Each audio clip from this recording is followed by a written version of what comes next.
आत्मविश्वास अर्थात स्वयं पर विश्वास, स्वयं की शक्ति पर विश्वास। जब हम खुद को असफलता और निराशा से घिरा हुआ देखें तो समझ जाएं कि हमारा खुद पर ही विश्वास नहीं है। विफलता का कारण योग्यता में अभाव नहीं बल्कि आत्मविश्वास की कमी है। विश्वास एक ऐसी ताकत है जो विश्व को जीतने की शक्ति देती है, लेकिन वो तभी आती है जब खुद की शक्ति से हम परिचित हों। अगर वर्तमान समय हमारे अनुकूल नहीं है तो हम उससे तब तक बाहर नहीं निकल सकते जब तक हम अपनी पुरानी असफलताओं को भुला ना दें, अपनी बुद्धि से बाहर ना निकाल दें।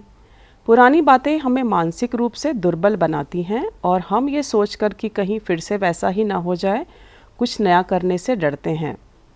यदि हम अप्रिय अवस्था से मुक्त होना चाहते हैं तो हमें स्वयं में आत्मविश्वास जगाना होगा और खुद पर विश्वास करना होगा कि हम जिस प्रकार से भी अपने जीवन को सुंदर बनाना चाहें, बना सकते हैं। इसके लिए हमें खुद की आत्मिक शक्ति से परिचित होना होगा।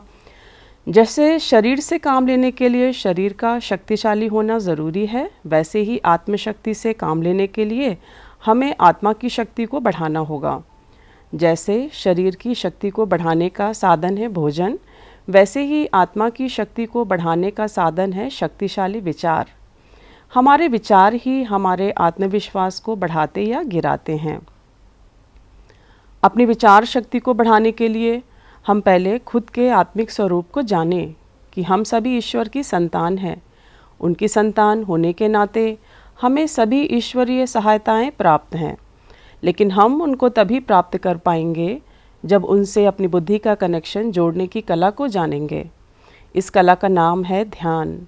ध्यान एक तरह का वो वायरलेस फ़ोन है जो केवल मन बुद्धि को परमात्मा से जोड़ते ही उनकी शक्तियों से हमें जोड़ देता है। यही वो शक्तियाँ हैं जो हमारे आत्मविश्वास को जगाती हैं, जिनके बल से हम अपने जीवन को सुखद, अपने अनुकूल बना सकते हैं।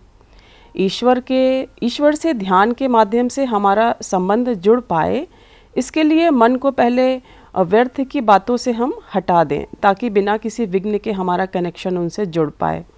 क्योंकि अगर व्यर्थ की बातें हम बुद्धि से नहीं निकालेंगे तो वो ध्यान में बाधा बन जाएंगी। सुबह सुबह हम ईश्वर से जुड़ें। मस्तक के बीचों बीच ध्यान देते हुए हम अपनी मन की बातें ईश्वर तक पहुँचाएँ। उनको अपना गुरु माने या अपना पिता माने और हम क्या चाहते हैं उनको ये बताएं। उनसे अपने मन के सभी संशय बता दें। उनके प्रेम स्वरूप को, उनके शांत स्वरूप को याद करें।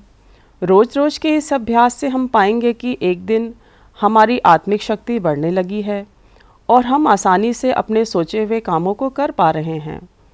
याद रखिए, जो हो चुका उसको तो हम नहीं बदल सकते, लेकिन आत्मविश्वास की शक्ति को बढ़ाकर हम अपना भविष्य ज़रूर सुंदर बना सकते हैं। ये आत्मविश्वास आत्मा के पिता परमात्मा के सिवा हमें कोई दे नहीं सकता। तो आज से अपने सुनहरे दिनों को लाने के लिए हम अपने लिए कुछ समय निकालकर ध्यान करें। दिन में हर कर्म को करते हुए हम अपने पिता की उपस्थिति को अनुभव करें और अपने आप को बताते रहें कि मेरी सफलता तो निश्चित है, क्योंकि आत्मशक्ति के रूप में ईश्वर मेरे साथ हैं। मेरे सभी शुभ संकल्प निश्चित ही पूरे होंगे। आज से खुद को अकेला न जानें, अपनी शक्तिशाली विचारों को अपना साथी बनाएं और इस साथी की सहायता से अपने सभी शुभ मनोरथ पूर्ण करें। ऐसे अपनी आत्मशक्ति को बढ़ाएं। हम जो भी कार्य करें पूर्ण विश्वास के साथ करें कि हमें सफलता निश्चित मिलेगी ही मिलेगी। योग्य व्यक्ति ही सफल होते हैं यह कहना बिल्कुल ठीक नहीं है, बल्कि आत्मविश्वासी व्यक्ति सफल होते हैं ये कहना ठीक है। इसलिए अपने सभी संशयों को समाप्त कर अपने आत्मविश्वास की शक्ति को बढ़ाएं और सफल बनें। ओम शांति।